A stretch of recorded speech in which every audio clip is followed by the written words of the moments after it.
This time around, I cut ties with everyone and everything connected to Chloe.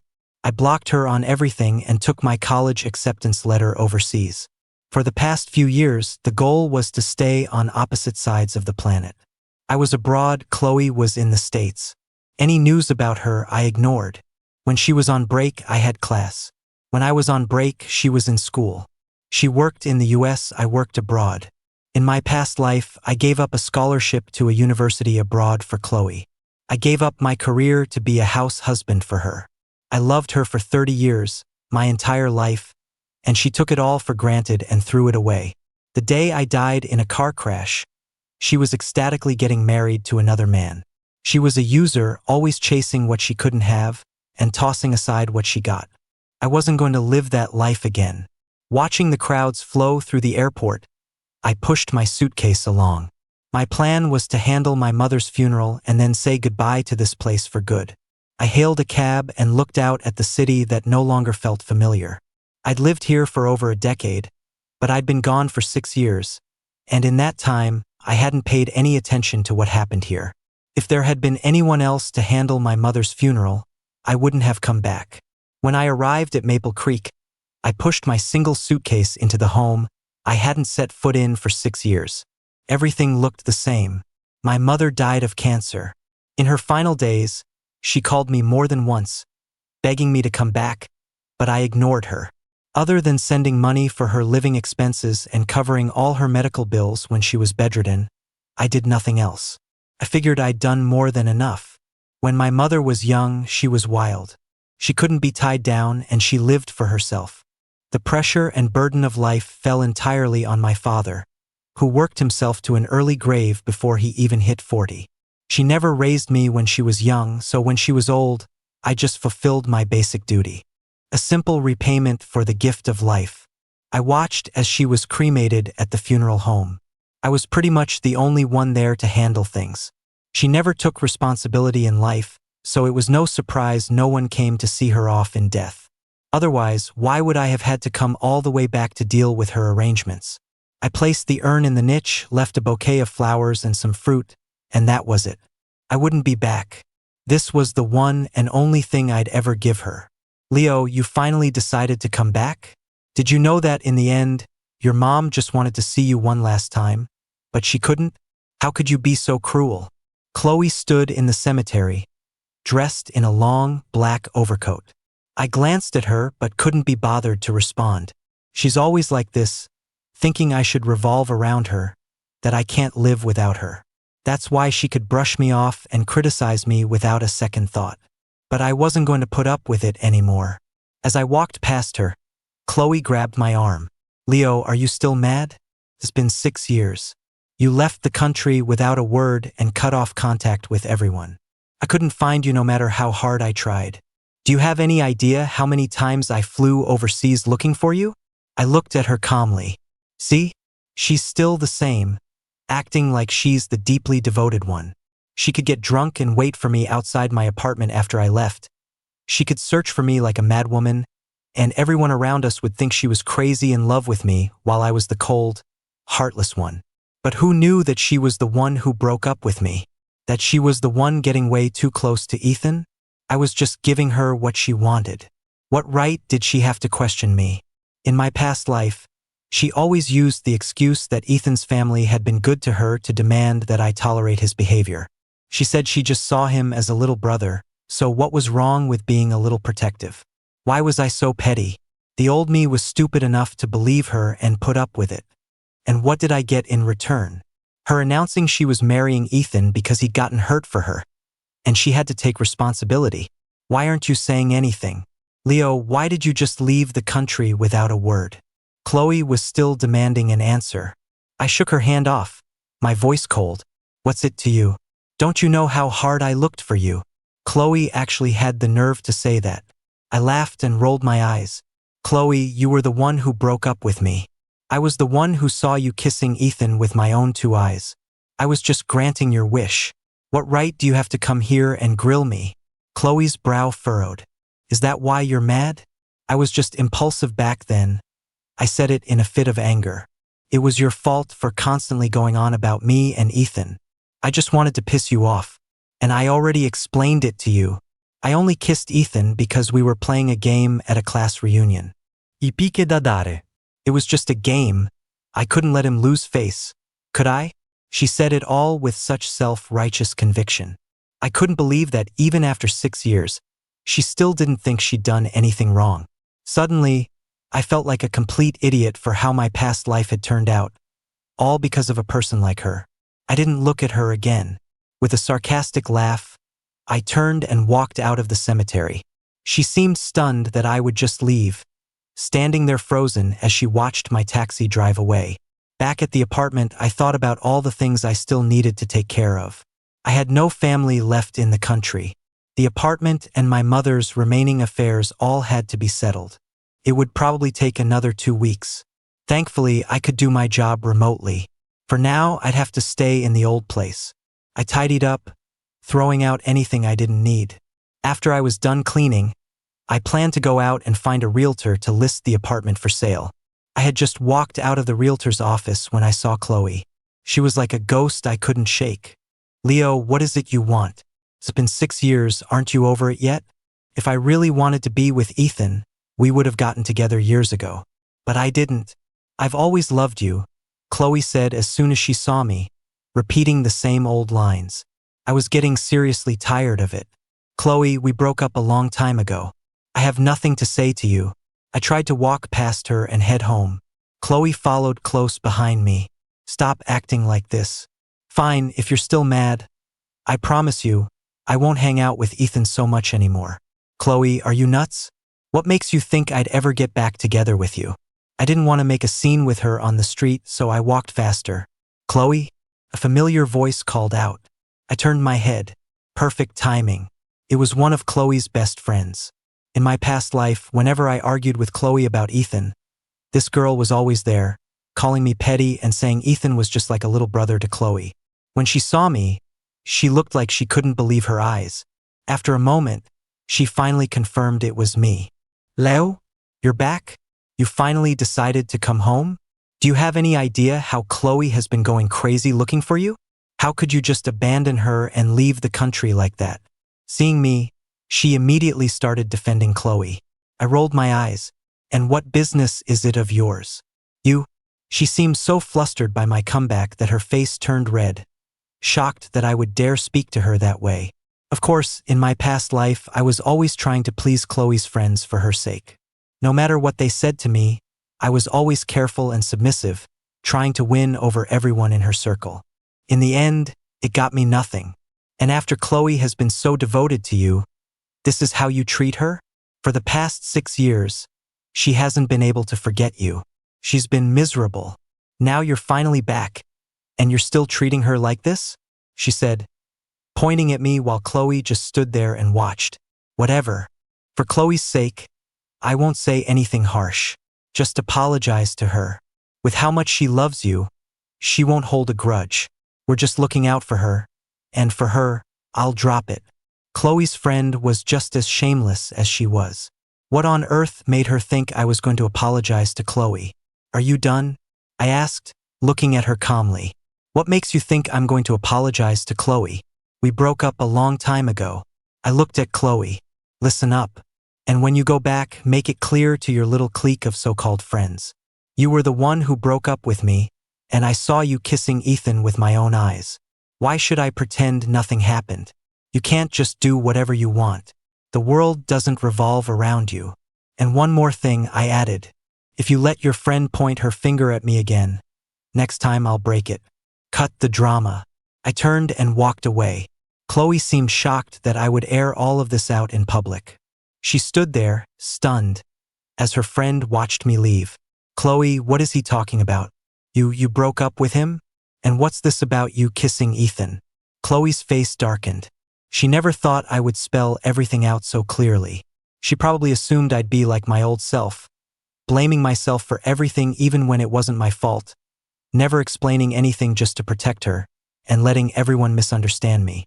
Chloe ignored her friend's questions and hurried in the direction I had gone. I went to the supermarket to pick up some daily necessities, then grabbed dinner before heading home. From a distance, I saw someone sitting by the flower beds downstairs. Who else could it be but Chloe? She looked drunk. I pretended not to see her and walked past. But when she saw me, she grabbed onto me like a madwoman. Why? Yes, I was the one who broke up with you, but I told you I was just angry. Why did you have to tell my friends? Do you hate me that much? I pried her hands off me. Why wouldn't I say it? You think I'm still going to let everyone misunderstand me like before? It was your fault, but you pushed the blame onto me and let everyone think I was the bad guy without ever clearing my name. I was a fool then, but do you think I'm still a fool now? Chloe, stop pretending to be so devoted. You've probably started to believe your own act, haven't you? What kind of girlfriend kisses another guy for a game? You were the one who broke up with me. Why are you afraid to admit it? You're just a selfish person. Now get lost and don't ever show your face in front of me again. I grabbed my bags and started to head upstairs, but she wrapped her arms around me tightly from behind.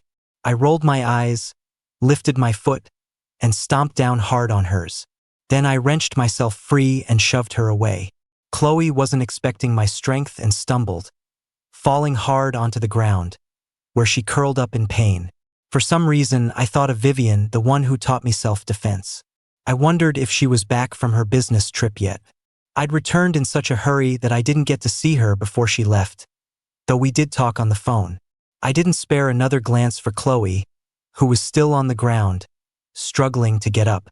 I buzzed myself into the building and went upstairs. After that night, Chloe didn't show up for 2 days. Just when I thought I was finally free of her, Ethan appeared. I never thought I'd be sitting face to face with him one day. I took a sip of my coffee, the chill in my bones slowly fading. My mind drifted back to my past life. Ethan claimed to be Chloe's little brother, but his actions went far beyond that. When Chloe was still my girlfriend, every time we went on a date, he would call her with some excuse to make her abandon me. It was always a sprained ankle or a stomach ache. He even called her once because he burned something on the stove. And Chloe fell for it every single time, ditching me for his ridiculous reasons, only to come back later with red-rimmed eyes and an apology. And me? I was an idiot back then, swallowing my anger every time for Chloe's sake. It only made him bolder. He would provoke me behind Chloe's back, sending me suggestive pictures of them together. When I confronted Chloe, she would just tiredly say she was only taking care of Ethan, that he was like a brother to her. How laughable. A brother. Later, after I married Chloe, I was at home slaving away, doing her laundry and cooking for her, while she would leave me alone with a table full of food to go cook for Ethan. She said Ethan had a sensitive stomach. It got to the point where she started bringing him home for me to cook for every day. If I asked Ethan to wash a single dish, she'd get upset and snatch it away to wash it herself. Afterward, she'd scold me, saying Ethan was a guest and how could I make him wash dishes. Looking back now, I just want to slap my past self. I looked up at Ethan. It seemed my time back in the country wouldn't be without its share of entertainment. Spit it out. I don't have time to sit here and drink coffee with you. Leo, man, you came back and didn't even say anything. I would have had Chloe come pick you up, Ethan said, still putting on that fake, earnest act. Your precious Chloe isn't here, so you can cut the crap. Say what you have to say. I don't think we're on terms to be sitting here having a chat. I couldn't help but roll my eyes. My words pierced through his carefully constructed facade. His face turned pale, then flushed. Leo, I really didn't mean for it to happen back then. Chloe and I were just playing a game. She was afraid I'd lose face. That's why she kissed me. I didn't think you'd see. Suddenly, Ethan's eyes reddened, and his voice choked up. Leo, please forgive Chloe. It's not what you think between us. She's in so much pain right now. Please just forgive her. I watched his performance with cold eyes. I had to admit, his acting was as good as ever. He could turn it on in an instant. Is that all you have to say? Then I'm out of here. As I stood up to leave, Ethan grabbed my arm, looking like he was about to burst into tears. Anyone who didn't know better would have thought I was abandoning him. Leo, please go see Chloe. She's been miserable looking for you all these years. All she does is look for you and work. She has to drink for work, and she drinks when she misses you. Her stomach is a mess. She came to find you the other night, and you pushed her down. She's in the hospital right now. Please go see her. She said she won't take her medicine until she sees you. Just how blind was I in my past life to have tolerated these two idiots parading around in front of me time and time again? What does her being in the hospital have to do with me? I'm not the one who wrecked her stomach. And if she doesn't want to take her medicine, she should just check out and stop wasting public resources. Whether she lives or dies has nothing to do with me. I glanced at my empty coffee cup, picked up my bag, and walked out of the cafe. Ethan chased after me, shouting, "Leo, how can you be so heartless? Chloe loves you so much. Why can't you just forgive her?" People on the street heard him and, seeing his pathetic act, started pointing and whispering about me. I crossed my arms and watched his righteous performance with a sneer. "Oh, you're right. I'm not that generous. I can't forgive a cheater who kisses other guys. And if you feel so bad for your dear Chloe, go be with her. I don't want her sloppy seconds. Why do you keep chasing me, begging me to forgive her? Are you stupid? I'm 6'1", a good head taller than Ethan, who's about 5'7". I looked down at him. Also, we broke up 6 years ago. You two, her dear brother and his sister, have been sneaking around behind my back. If you're so open-minded that you can live happily in a threesome, that's your business, but I'm not interested." I threw my hands up and looked at him playfully. The onlookers who had been enjoying the show immediately turned on Ethan. They started pointing at him, and some even started yelling at him for being shameless enough to come to me, the ex-boyfriend. A few people even surrounded him to block his way, telling me to hurry up and leave. I gave them a grateful look, glanced at Ethan, who was trapped in the middle of the crowd with a beet red face, and walked away. Ethan was furious. He definitely didn't expect the guy who always swallowed his anger to expose his lies and act in public. And he was right. The old me would have endured the misunderstanding for the sake of Chloe's so-called dignity. But not anymore. With this second chance, I was going to completely break free from my past life. Leaving the realtor's office, I felt a wave of frustration. The old apartment was proving difficult to sell. It had been on the market for days with no takers. Most of my mother's affairs were settled, but this apartment, probably because of its less than ideal location and lack of an elevator, was going to be a tough sell. After Ethan's little stunt, I hadn't bothered to keep up with what happened to them.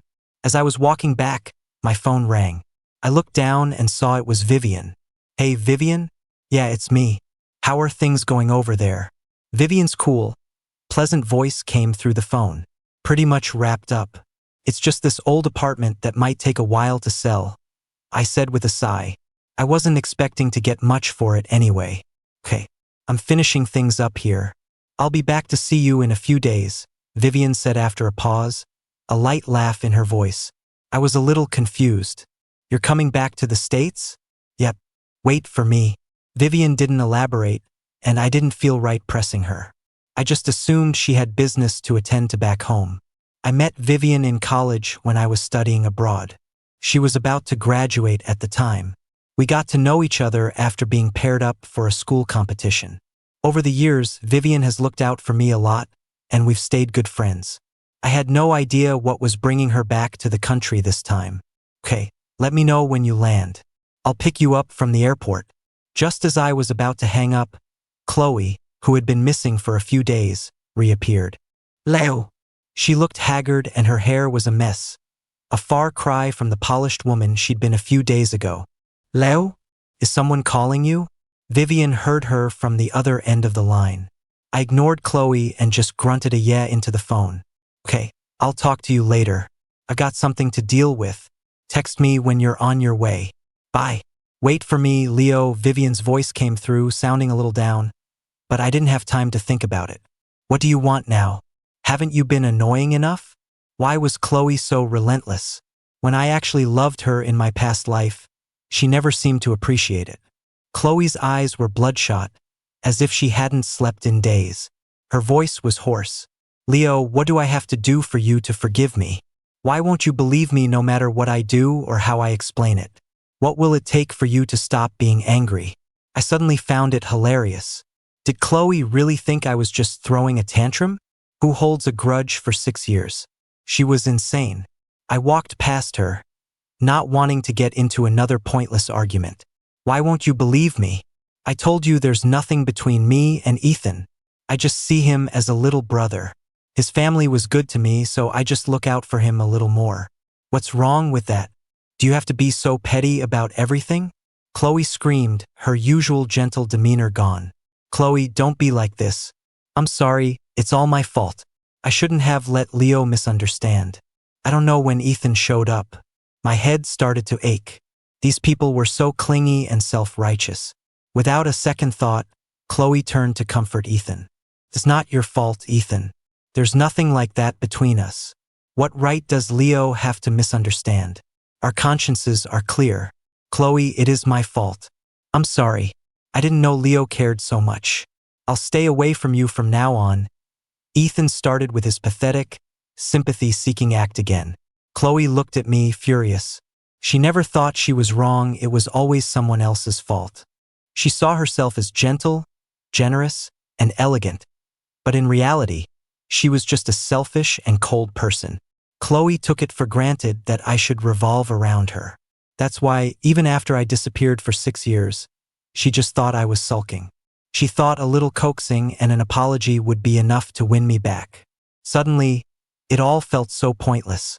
The unresolved anger from my past life, the painful escape and 6 years of healing after my rebirth. It all seemed meaningless. Maybe it was time to let go. The obsessions that haunted my death, the healing in this new life, anything and everything related to Chloe needed to be put behind me. Chloe, is this really necessary? I suddenly feel like this is all so pointless. Seriously, let's just drop the act. Who are you putting on this life or death drama for? I laughed, feeling like it was time to cut all ties and start my life over. If you two can't let it go, if you still think I'm the same pathetic, easy to manipulate Leo from before, you're wrong. Since you won't leave me alone, let's just lay all our grievances out on the table, loud and clear, and then go our separate ways.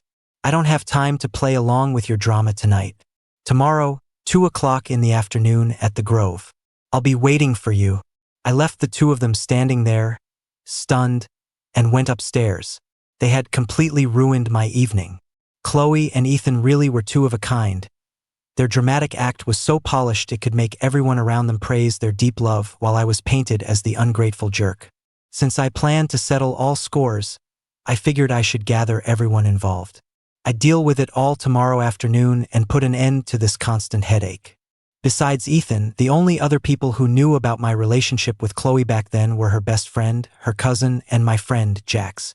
He was the only one who believed I would never do something like that. I had kept in touch with Jax over the past 6 years. I sent out invitations one by one to everyone who knew the situation but had misunderstood me. Then, I opened my laptop and clicked on a long sealed file. The next day at 2 p.m., I went to the Grove with the materials I had prepared. I arrived a little late on purpose. When I got there, everyone else had already arrived. I sat down across from all of them, sizing up the faces I hadn't seen in 6 years. When they saw me, their self-righteous anger from the other day was gone, replaced by a certain awkwardness. Chloe sat in silence, just staring at me. Leo, you're back. Why didn't you give us a heads up? If it weren't for your sudden invitation, we wouldn't have known you were in town. Chloe's cousin smiled, her eyes darting between me and Chloe. It's good that you're back. Just don't go leaving the country without a word again. You have no idea how hard Chloe looked for you. She was going crazy. I didn't say anything. She coughed and continued, you're not leaving again this time, right? There's nothing you can't get past. Come on, just apologize to Chloe. She loves you so much. She's been thinking about you constantly. She wouldn't have the heart to stay mad at you. I just smiled and watched them, just as I thought. Everyone believed I was the one who abandoned Chloe, that I was the one who threw a tantrum, ghosted everyone, and ran off to another country. I turned to look at Chloe. She was really good at keeping quiet. Wasn't it the same in my past life? She let her friends and everyone around her think it was my fault. She herself never explained or admitted anything. She would wait for everyone else to smooth things over for her, to convince me to apologize and sweet-talk her, and then she would swoop in and play the magnanimous one.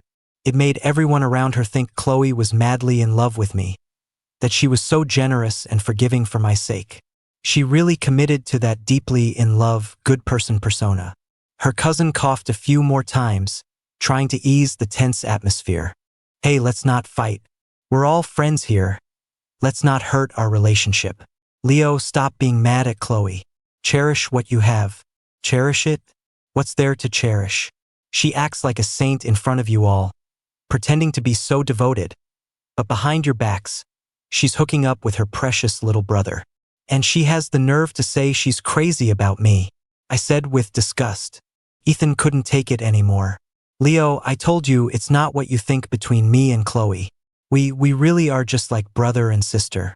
I was tired of his excuses. I took out an envelope and pulled out a stack of photos, the provocative messages Ethan had sent me 6 years ago, pictures of him and Chloe in suggestive poses, and the photo of them kissing. I tossed the photos onto the table. At first, they were confused, but as they looked closer, their faces flushed with embarrassment. See? They all knew the content of those photos went far beyond a brother-sister relationship. No one could look at them and pretend there was nothing going on. Chloe's face was grim. Ethan clearly hadn't expected me to have kept this stuff, let alone print it out and bring it up in public. His face went pale, his lips trembling as he tried to think of what to say, or rather, how to defend himself. Chloe, today, in front of everyone, do you dare to admit that 6 years ago you were the one who broke up with me? I was completely calm. I just looked at Chloe's dark expression. 6 years ago, you broke up with me out of the blue. I called you hundreds of times and you didn't answer. I went to your apartment but you were gone on a business trip. You were the one who broke up with me, and you were the one who disappeared. What right do I have to not leave the country? We were already broken up when I left. How dare you say I abandoned you? 6 years ago, I had been arguing with Chloe for a week straight about her kissing Ethan. She got fed up with my nagging and broke up with me. Of course, I didn't want to. After the breakup, Chloe left on a business trip. I couldn't reach her, and she wasn't at her apartment. Dejected, I collapsed on the street and woke up to find I had been reborn. So I grabbed my acceptance letter and got on a plane out of the country. Chloe, how could you let everyone misunderstand me? You just stood there watching them blame and criticize me, all while pretending to be so devoted to my face. I crossed my arms, my eyes cold and calm. Today, you're gonna set the record straight in front of everyone. Chloe closed her eyes. She probably never expected me to call her out and expose her act like this. Yes, 6 years ago, I was the one who broke up with you. But I was just angry because you kept nagging me. I said it in a fit of rage. I didn't contact you because I just needed some space. I didn't think you'd take it seriously. I laughed out loud. Chloe, what makes you think I have to revolve around you? What makes you think I have to tolerate everything you do, no matter what? You breaking up with me was just a fit of anger, you kissing Ethan was just a game, and you disappearing was just you needing space. What makes you think I would just wait around for you? Am I that pathetic? Who do you think you are, to assume I'd wait for you forever? You did all of it, but I took all the blame. When they were all pointing their fingers at me and yelling, "Why didn't you stand up and admit what you did?" I pointed at her friends, then looked at Chloe. She looked like she wanted the ground to swallow her whole. I abandoned you? How ridiculous. You broke up with me and disappeared, and I just let you go. Then you come back from your business trip and put on this act of deep devotion, saying it was just words spoken in anger. Well, I was serious. I, Leo Davis, am not that desperate. I'm not going to be your lapdog.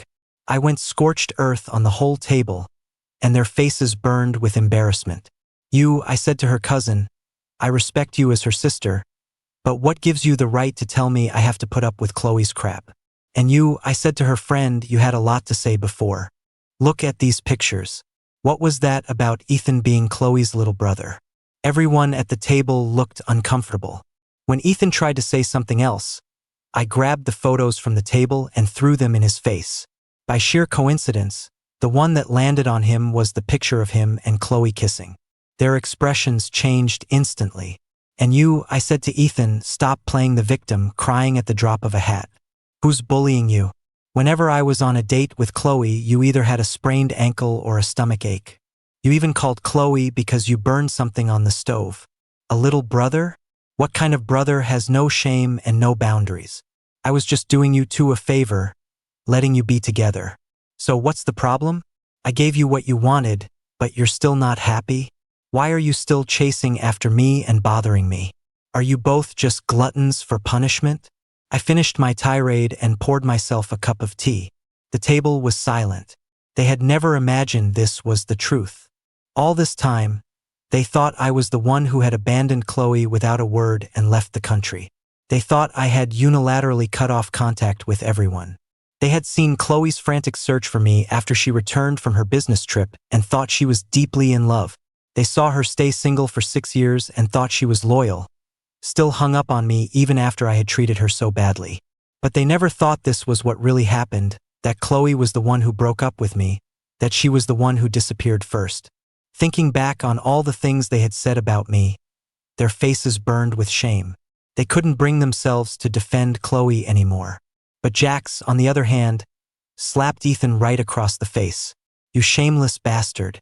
How dare you interfere in someone else's relationship and then have the nerve to ask for forgiveness? And you, Chloe, Jax said, to think I defended you.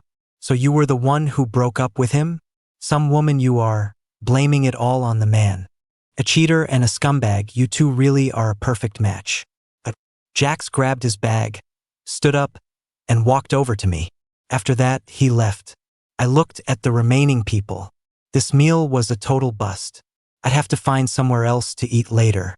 Chloe, Ethan, I've said my piece. From now on, please don't bother me again. Otherwise, I won't be so polite. As of today, we're even. We'll go our separate ways and never see each other again. Hearing this, Chloe shot up from her seat, the chair clattering to the floor behind her. Her cousin grabbed her arm, signaling for her to stop talking. It was clear from my words today that getting back together was impossible. I picked up my bag and walked out of the private room. Standing at the entrance of the Grove, I was about to call a cab when Chloe, her cousin, and the others came out. Apparently, none of them had an appetite either. Chloe hesitated, then approached me, her face pale. Leo, is there really no chance for us? Her friend stepped forward and pulled Chloe back. Chloe, just stop. You were in the wrong here. Let it go. Don't make it any uglier than it already is. When Ethan tried to step forward, the cousin blocked him. Don't make things worse, she said coldly, clearly no longer fond of him. She didn't want to get involved in Chloe's business anymore either. After being yelled at like that, especially when her side was in the wrong, her mood was sour. Chloe struggled against her friend's grip, about to say something more, when a pair of bright headlights swept across the group standing at the entrance, forcing them to squint. A Maybach pulled up in front of me. I was confused. The back door opened, and a woman in a beige trench coat, tall and elegant at about 5'9", stepped out, silhouetted against the light. She had a powerful presence, with exquisite features and stunning beauty that silenced everyone around her. When I recognized who it was, I was even more confused. Vivian, what are you doing here? You're back? Why didn't you tell me? I would have picked you up. Vivian stood before me. She was tall, and even though I was on the steps, I was only just looking down at her. She was certainly statuesque, easily matching Chloe, who was around 5'7". Her long, dark hair fell over her shoulders, and her usually cool, beautiful face was lit up with a warm smile. I just landed. It was a last-minute thing, so I didn't tell you ahead of time. I heard you were here, so I came over. She glanced at the group behind me and raised an eyebrow. Is your dinner over? Want me to give you a ride home? Perfect. I was tired of dealing with the clueless Chloe anyway. I nodded and got into Vivian's car. Leo, who is she? Chloe couldn't hold back any longer. She broke free from her friend and ran toward me. I ignored her and got into the car. Vivian blocked Chloe's path, her eyes narrowing as she looked at her. Ms. Liu, she said with a warning tone, I believe Leo has made himself perfectly clear. Please stop harassing him. Otherwise, I will have to consider taking further action. Vivian didn't even seem to register Chloe as a threat. Before getting into the car, she added, and you don't get to call him Leo anymore, Ms. Liu." All Chloe could do was watch as the car drove away, her eyes red, her face pale and ugly. Even her friend was fed up. "Chloe, stop it." Leo made himself clear. "Besides, you were the one who broke up with him." She trailed off, not bothering to finish, and just walked away. Her cousin shook her head, patted Chloe's shoulder, and left too. Only Chloe and Ethan remained at the entrance of the grove, their expressions grim. The sky gradually darkened, and the streetlights flickered on, their lights streaking across the car window. I was still a little surprised to see Vivian suddenly appear. "I thought you said you had a few more days. Why are you here today?" Vivian seemed to be in a good mood. "Yeah, I pulled an all-nighter and got everything done, so I came today." "So urgent? Was it something important that brought you back?" I frowned, unable to think of what could be so pressing. But Vivian just chuckled. "Yes, it was a very urgent matter." Then she changed the subject. "Did you get enough to eat? I came straight here from the airport to pick you up." "I haven't eaten yet." Vivian looked at me intently, and for a second, I thought I saw a hint of grievance in her eyes. I must have been mistaken. "Actually, I haven't eaten either.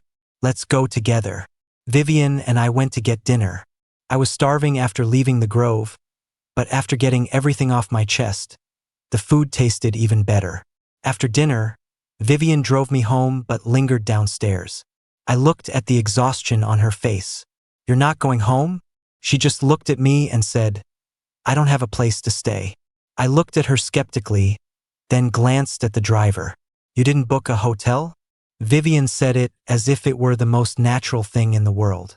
There was only one room left at the nearby hotels, so I gave it to the driver. "You can put me up for the night, can't you? You know what kind of person I am." I was still skeptical. "There are no rooms left?" "I doubt it. It's not peak season." Vivian rubbed her temples, looking genuinely exhausted. "Maybe I just didn't check enough places, but I pulled an all-nighter, and I'm really tired." I looked at her, thought about it, and finally agreed to let her stay for the night. As I watched the driver pull away, I still had my doubts. "Here's a toothbrush and a towel. As for anything else, I don't have it. I haven't been back in 6 years, so I didn't bring much with me." I handed her a new toothbrush and towel I'd bought a few days ago. Good thing I had bought an extra set. Vivian took them. "I brought my own. You go to bed. Don't worry about me." I watched her make herself at home and decided to just let it go. It had been a long, draining day. When I woke up and came out of my room, Vivian was already up. She saw me and her face lit up, her voice filled with a smile. "Morning." I saw there was nothing in the house, so I went out and bought some breakfast. "Go wash up and eat." I nodded numbly. It wasn't until the water hit my face that I finally woke up.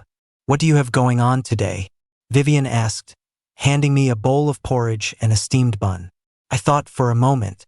There really wasn't much left to do, just the old apartment. I had to go back to the realtor today. Basically all done. I just have to go to the realtor's office today to check on the progress. Vivian nodded. "I'll go with you." I looked at her, completely bewildered. "Didn't you say you had urgent business to attend to?" "You don't have to come with me. Go do what you need to do." But Vivian suddenly looked me straight in the eye, something swirling in their depths. "You are my urgent business, Leo." I was even more confused. Vivian usually called me Leo or by my full name. She rarely used my first name so intimately. Maybe she had just picked it up from hearing Chloe say it yesterday. "How about this? I'll go with you to the realtor, and you come with me to Northwood High. I'll tell you everything then," Vivian said with a sudden seriousness. I looked at her expression and had no choice but to nod. Fortunately, there was finally some good news from the realtor. Someone was interested in buying the apartment. I heard it was a young guy who had been working hard in the city and had finally saved up enough to buy this small, old place.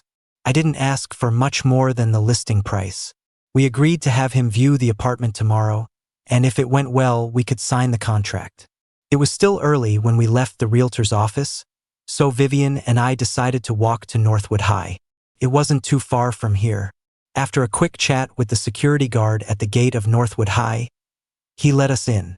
The school was on winter break, so he wasn't too strict, especially since both Vivian and I were alumni. I attended Northwood High, as did Chloe and Ethan. Ethan and I were in the same year, while Chloe was a year ahead of me. I was surprised to find out that Vivian had also graduated from Northwood. You graduated from Northwood too? I don't think you've ever mentioned it, I said, looking at Vivian. It felt like such a coincidence that we were alumni. So what year were you? I don't remember hearing about you. I mean, with your looks, you'd think there'd be some buzz, right? I was genuinely curious about Vivian's high school experience. Vivian looked out at the Northwood track, a hint of nostalgia in her eyes. I was class of '07. You were a freshman when I was a senior. Vivian looked at me and said, Leo, that school event abroad wasn't the first time I saw you. The first time I saw you was right here. You were running the 800-meter and I was the timekeeper. I was stunned, my eyes wide, but I still couldn't remember. Really? How come I have no memory of that? Vivian's lips curved into a slightly bitter smile. Back then, you only had eyes for Chloe. How could you have noticed me? I laughed awkwardly. She was right. That was before my rebirth. Of course, I only saw Chloe. I definitely wouldn't have noticed anyone else. Vivian suddenly stopped, her gaze intense and fiery. Leo, the first time I saw you here, I fell for you. But you had Chloe then. Now do I have a chance to stand by your side? My mind reeled from the sudden confession. I didn't know how to respond. This is a little sudden. Vivian placed her hands on my shoulders, making me look down at her. I can wait until you're ready. There's no rush. You can take your time to think about it. So, that's my urgent business. I needed you to know how I feel. I blinked, nodding numbly. Get away from him. Who are you? Chloe appeared out of nowhere, rushing over to pull me away from Vivian, but Vivian caught her by the wrist. Let go of me. Don't you touch Leo. Chloe struggled, looking ridiculous. She was shorter than me and rarely exercised, so she was no match for the seemingly delicate but surprisingly strong Vivian. Vivian scoffed and let go.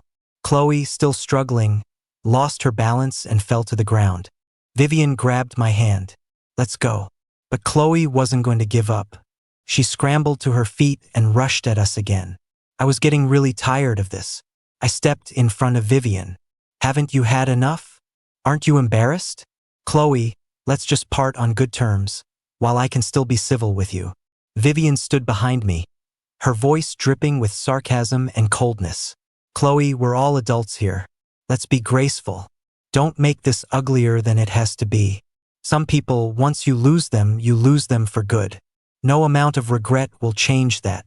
Chloe looked like I had just hit a nerve. Her eyes red and her face twisted in anger. I looked at her, my words like daggers. Enough. What's the point, Chloe? My voice wasn't loud, but it made her flinch as if I'd slapped her. Her face went white. At that moment, I felt a weight lift from my chest. Across 2 lifetimes, that suppressed roar of anger was finally, completely released. We are never, ever getting back together. I don't hate you, and I don't love you anymore. We're even. If you continue to harass me and bother me, I won't hesitate to report you to the police. I knew myself. Chloe could no longer provoke any emotion in me. Chloe, the truth is, you don't love me. You only love yourself. You don't cherish what you have, and you can't stand not having what you've lost. It's just a pathetic, common flaw. Stop hiding it under the banner of love. If you could just admit that to yourself, you might at least leave with some dignity. Vivian, let's go. I took Vivian's hand and led her away from the track, leaving Chloe standing there, stunned by my words. Walking out of Northwood, I felt incredibly light. I should have said all that a long time ago. Vivian took my hand and looked at it. Your hand is all red from clenching it. I looked at her suddenly concerned face and felt a little embarrassed. I haven't said yes to you yet. Vivian leaned in close, her beautiful face beaming. She suddenly hugged me, her voice coming from my chest, filled with anticipation. I told you I can wait. Leo, you have to keep your word. From now on, Chloe can no longer have a place in your heart, and I'll be waiting for the day I can. On that late autumn day, the street was lined with sweet osmanthus trees, their blossoms in full bloom. The ground was covered in a carpet of golden flowers. As the autumn wind blew, the fragrant petals danced through the air, dotting the hair and shoulders of the two people embracing. Vivian's story. Vivian never thought she would see Leo Davis again, the boy she had hidden deep in her heart, at a school event abroad. She seized the opportunity to finally get to know him, to become his friend. The first time Vivian saw Leo was in her senior year, at the Northwood High School sports meet. She looked at the name on her list, Leo Davis. A strong, distinctive name. She had seen that name on the school's honor roll, on the list of top-ranking students. He had always held the #1 spot in the freshman class. Then she saw him for the first time at the sports meet. He had a bright smile, handsome features, and a clean school uniform. The sun shone on his face, making him look like a little sun himself. Vivian didn't know why, but the softest part of her heart was touched. From then on, she paid special attention to Leo. But he only had eyes for Chloe. She heard from her classmates that he was the new king of the school, and he and Chloe were childhood sweethearts who had gotten into Northwood together, though Chloe was always second best. Chloe also had a little brother, Ethan, who was at the bottom of his class, barely scraping by to get into Northwood. She heard Chloe was living with Ethan's family, which was why she treated him like a brother. She watched Leo revolve around Chloe, watched him get upset with her because of Ethan, but she never dared to get close to him. Vivian had received her acceptance letter from a university abroad early on, but she decided to take the college entrance exams anyway. On the last day of the exams, she gathered the courage to confess to him. But in the school hallway, she overheard Leo confessing to Chloe, and Chloe accepting. She watched as Chloe took a happy Leo's hand and walked out of the school building. That day, she buried Leo in the deepest part of her heart. But fate was kind to her. It let her meet Leo again and gave her the chance to stand by his side. When she met Leo abroad, Vivian could see that beneath his smiling exterior, he was in pain. It was his vulnerable side. But that was okay. She was willing to wait for him to lick his wounds, to be there for him as he healed himself. Chloe's story. Chloe never thought she would completely lose Leo. Growing up, she was used to him revolving around her, always chattering by her side. So she took it for granted that he couldn't live without her. Even after he disappeared for 6 years, I always thought that if I could just find him, coax him a little, apologize, Leo would come back to me just like before. But I was wrong. So wrong. Back then, I was tired of Leo constantly getting upset with me over Ethan. I really did just see Ethan as a little brother, but I also knew we had crossed a line. I don't know what came over me that day at the class reunion. We were playing a game, and with everyone cheering us on and Ethan's face flushed red, I kissed him on a whim. Afterward, I told myself it was just to save him from embarrassment. I despicably refused to admit I was wrong, letting everyone misunderstand Leo, letting them think he was the one who abandoned me. Over time, I started to believe it myself. Breaking up with him was, admittedly, something I said in a fit of anger. I was angry that Leo wouldn't let go of the kiss, and in a dark corner of my mind, I was afraid to admit my mistake, so I chose to run away. When I came back, I regretted it. I thought Leo would still be there waiting for me, but I never imagined he would actually be gone, having cut all ties and disappeared. For 6 years, I flew abroad countless times, but I could never find any news of him. When I heard he was back, I was ecstatic, but Leo wouldn't forgive me. I begged him humbly, hoping he would give me another chance. It wasn't until that woman appeared that I suddenly panicked. I realized that Leo was truly slipping away from me, and his words finally woke me up. I was filled with regret and pain, but it was too late to win him back. I accidentally discovered that Ethan had been provoking Leo 6 years ago, deliberately driving a wedge between us. I also learned that all those accidents he had during our dates weren't coincidences, they were his schemes. When I realized all of this, I was disgusted by Ethan's manipulations. I distanced myself from him and I hated him. Leo left again, returning abroad with that woman. This time, there was nothing left to tie him to this city. He had no family here, the apartment was sold. He left without a trace, without a single look back. A year later, I heard from someone that Leo was getting married. I couldn't resist going to see for myself. From a distance, I saw Leo smiling so happily. He looked so happy marrying that woman. A few years later, I saw a photo on someone's social feed. It was Leo and that woman. She was holding a chubby little boy with Leo's eyes, and Leo had his arm around her, smiling. The three of them were strolling down a street in a foreign country, the blue sea behind them. My eyes suddenly welled up, and tears streamed down my face before I even realized it. I covered my face and sobbed.